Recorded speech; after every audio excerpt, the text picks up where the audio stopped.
In downtown Trenton, Tennessee, you will find an unusual mural that covers a lot of historical events in the town's history.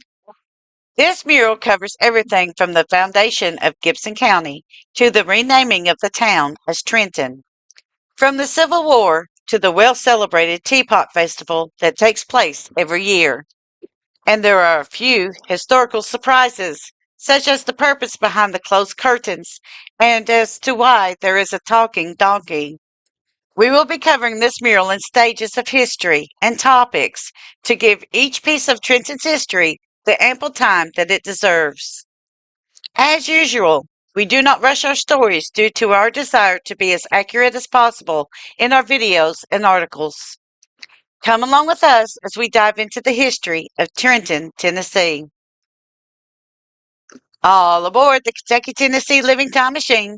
Please fasten your seatbelts and keep your arms and legs inside of the vehicle at all times.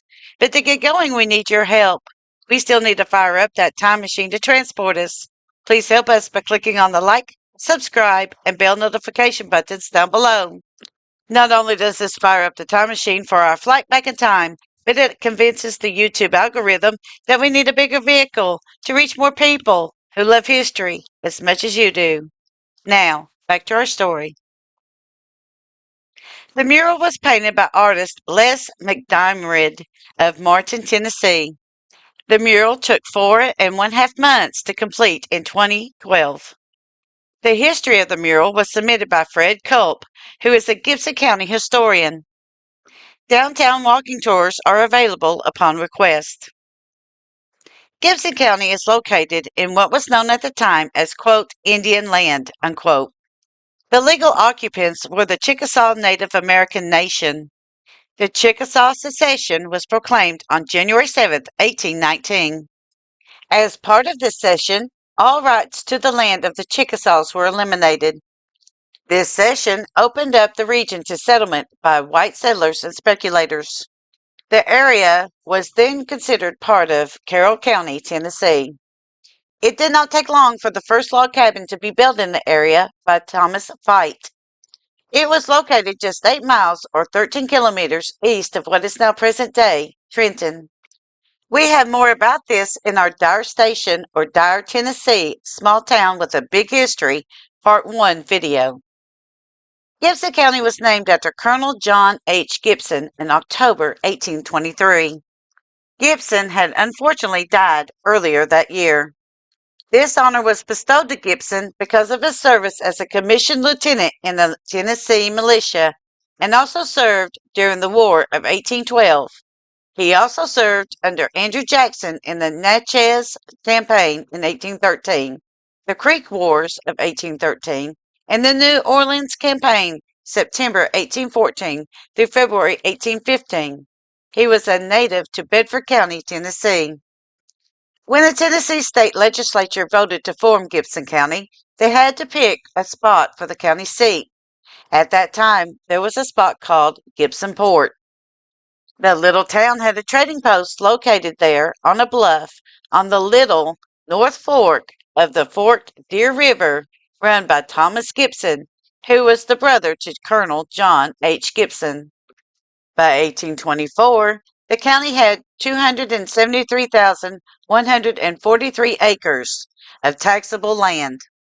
According to the U.S. Census Bureau, Gibson County has a total square area of 604 square miles, of which 603 square miles is land and .9 square miles is water. When the map of Tennessee is closely examined, in faint letters it reads, quote, lots for sale, unquote. This detail is not by accident. This was copied from the Jackson Gazette. It was the closest newspaper to Gibson County at that time. The sale of these lots began on July 20th, 1825. The land was a less dense forested area and readily available for farming corn and cotton. In 1826, Gibson County's first cotton gin was built. Now, we turn to the picture of George Washington crossing the Delaware River during the American Revolutionary War in Trenton, New Jersey.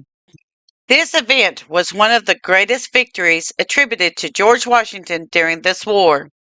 To honor this historical event, Gibson Port changed its name to Trenton. This is why you see the painting of a painting on the mural. The second part of the Tennessee map is a receipt to W. W. Freeman.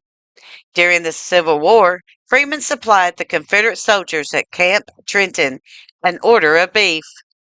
This transaction took place in August of 1861 for the amount of $404.07. The third part of the Tennessee map is a plan of the town of Trenton as drafted by William C. Love. Love was one of the appointed commissioners of the city. Inside of the map, there is a public square and other numbered lots for sale. At the edge of the state building is a drawing of the Confederate soldier monument. This statue once stood in the street in front of the courthouse. It was later moved to the front courthouse lawn. A man in a car is a rendition of Robert Dement. This is one of the first cars in Gibson County and was owned and driven by Dement. Our last look at the historical mural in this section will be the large green $2 bill banknote.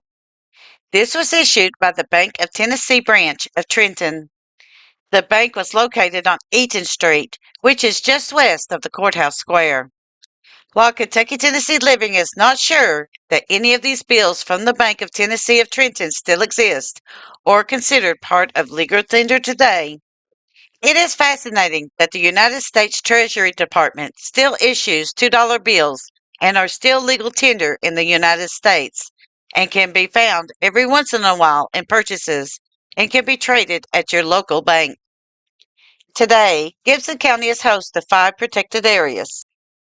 They are as follows: part of the Horns Bluff Refuge, Manez Swamp Refuge, part of the Obion River Wildlife Management Area, and part of the Tigrit Wildlife Management Area.